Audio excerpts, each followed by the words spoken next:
স্বৈরাচারের একটা কালো ছায়া সরে গেল। এই জন্য আমরা আল্লাহ তাআলার শুকরিয়া আদায় করি। 90 দিনের ভিতরে পরবর্তী প্রেসিডেন্ট নির্বাচন করতে হবে।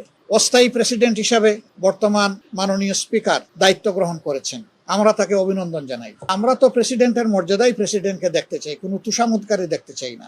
লোডশেডিং কিংবা ঘরের বাইরের তীব্র গরমে ওয়ালটন রিচার্জেবল ফ্যান থাকলে থাকবে শুধু বাতাস আর বাতাস।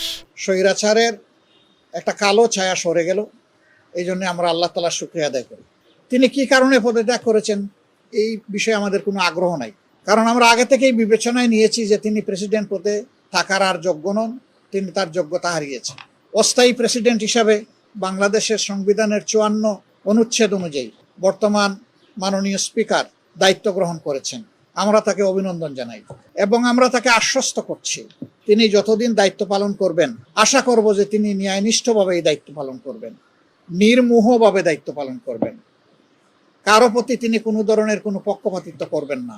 তিনি নিরপেক্ষভাবে এই রাষ্ট্রপতির মর্যাদা রক্ষা করে একদিনের জন্য যদি তিনি দায়িত্ব পালন করেন বা যতদিন তিনি দায়িত্ব পালন করবেন, তিনি এইভাবেই দায়িত্ব পালন করবেন বলে আমরা আশা করি। যদি এইভাবে তিনি দায়িত্ব পালন করেন তাহলে আমরা তাকে সর্বাত্মক সহযোগিতা করব। আমরা অস্থায়ী রাষ্ট্রপতির সুস্বাস্থ্য কামনা করি। সংবিধান অনুযায়ী 90 দিনের ভিতরে পরবর্তী প্রেসিডেন্ট নির্বাচন করতে হবে। তো যেহেতু এর ভিতরেই সংসদ অধিবেশন হওয়ার কথা রয়েছে, কাজেই স্বাভাবিক প্রক্রিয়াই হয়তোবা সেই প্রেসিডেন্ট নির্বাচন অনুষ্ঠিত হবে। সময় আসলে আমাদের ভূমিকা কি হবে ইনশাআল্লাহ আপনারা দেখতে পাবেন। বাংলাদেশ সামনের দিকে এগিয়ে যাক, এটা সকলের প্রত্যাশা।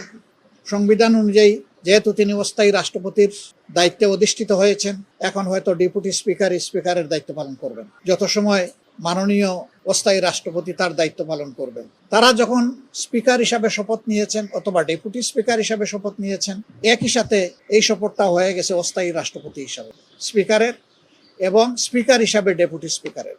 কাজে এখানে কোনো সাংবিধানিক সংকট তৈরি হওয়ার কথা না। আমরা চাই কোনো সংকট তৈরি না হোক। সবার আগে ওই হাতটা উঠছে, হ্যাঁ না, এটা তো স্বাভাবিক প্রক্রিয়াই হবে। যারা এই পদের জন্য প্রস্তুত থাকবেন তাদের নামে প্রস্তাবক থাকবে, সমর্থক থাকবে, তার সম্মতি থাকবে।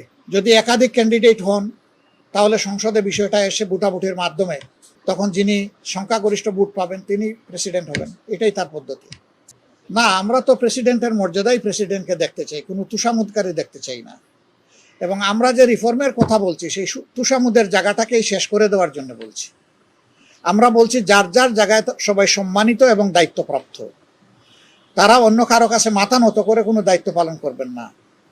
অফিসের একজন পিয়নও যদি হন, তিনিও তার জায়গায় মর্যাদার সাথে তার দায়িত্ব পালন করবেন। কারো ডিকটেশনে তিনি চলবেন না, তিনি নীতি মেনে চলবেন।